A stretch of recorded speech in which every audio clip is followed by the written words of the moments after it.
Baker!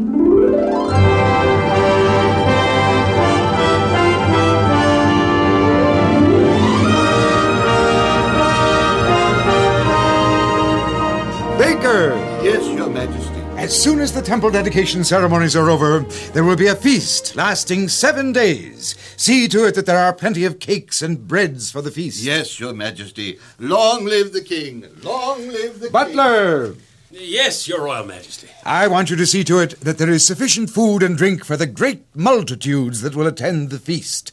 People will be here from every part of Israel, as well as dignitaries from many foreign lands. Spare not in the preparation of the food and drink. I understand, Your Majesty. You may leave. Yes, Your Majesty. Long live the king. Long live... Builder! Yes, Your Majesty. In accordance with the custom handed down from Moses, the people shall dwell in booths made of boughs during the 7-day feast. See that the proper booths are made ready. Yes, Your Majesty. Long live the king.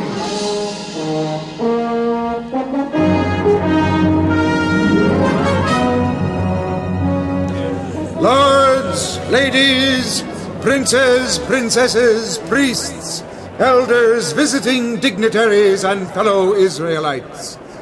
The temple built unto the Lord God of Israel has been dedicated. God has shown his approval by way of the cloud of fire and the burning of the offering by fire from heaven. We are at peace with the nations around us. We are at peace with God because we walk in his statutes and obey his precepts. Therefore, I now announce the beginning of the Feast of Tabernacles. I bid you find enjoyment in this feast, a fullness of peace and joy that no pleasures of the world can ever bring. I, Solomon, son of David, king of Israel and servant of the Lord God of Israel, wish all of you well. May you continue in peace and joy and have true prosperity in spirit and in soul and in deed. Your Majesty! Yes, High Priest? I wish to speak in behalf of all Israel, O King. We, thy servants, and the servants of the Lord our God, are glad and rejoice for the goodness that the Lord has shown to us, and to David, thy father, and to thee.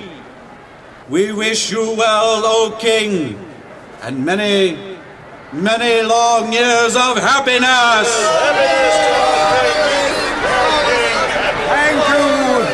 Thank you, High Priest, and the people of Israel.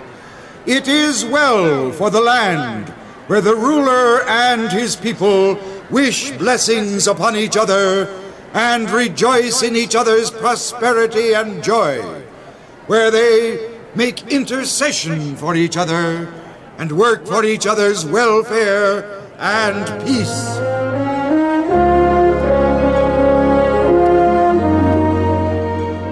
When the feast was ended, the people blessed the king and went each to his home, joyful and glad of heart, for all the goodness that the Lord had done for David, and for Solomon, and for Israel.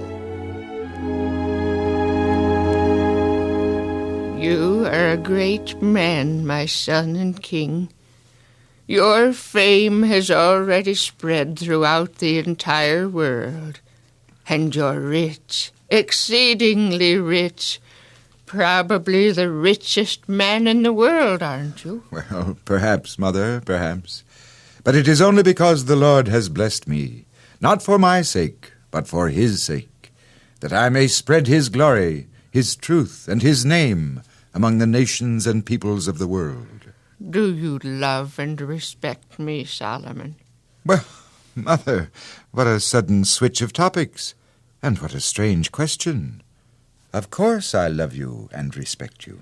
Respect me enough to listen to me, son. Well, of course I do. What made you think I don't? I just wanted to be sure because I want to give you a little advice, if I may.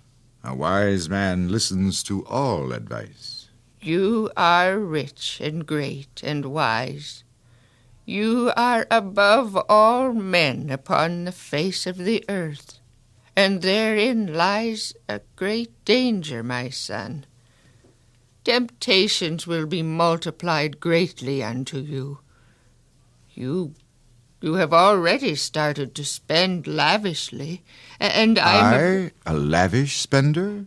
The palace you're building for yourself and the Queen, there's no building as great in all the world, unless it be the temple. You are rebuilding whole cities, fortresses. All this costs money, Solomon, and requires great knowledge and wisdom. This will have an ill effect upon those made to slave for you. The great men of the earth will seek you out to learn many things from you. This has already started. True, Mother, but it is all to the glory of God. Now, yes. But the continual glory may have its effect. You may be tempted and yield to the pressure of popularity and renown. As your mother, Solomon, I feel it my duty to remind you of these things, to warn you of the danger ahead so that you can avoid them. Mother, it is strange, and perhaps even providential, but just last night I had a vision in my sleep. The Lord appeared unto me, and gave me a warning similar to the one you have just given me. As he did when he appeared to me at Gibeon, he spoke to me in a clear, trumpet-like voice from the far reaches of the heaven. I have heard thy prayer, O Solomon, and if thou wilt walk before me as David thy father walked, in integrity of heart and in uprightness, to do all that I have commanded thee, and wilt keep my statutes and my judgments, then will I establish thy throne upon Israel forever. But if thou turn from following me, and will not keep my commandments, and go and serve other gods and worship them, then will I cut off Israel out of the land which I have given them, and the temple which thou hast built unto my name shall be a byword among all people, and they shall hiss at it as they pass by. Therefore, Solomon my servant, beware that thou serve not other gods nor worship them, lest evil befall thee and thy house. Then the Lord said that the temple will stand forever if only I and my people will obey God and keep his commandments. You will, won't you, Solomon? Obedience is better than riches, and wisdom better than gold and silver. Just think, my son.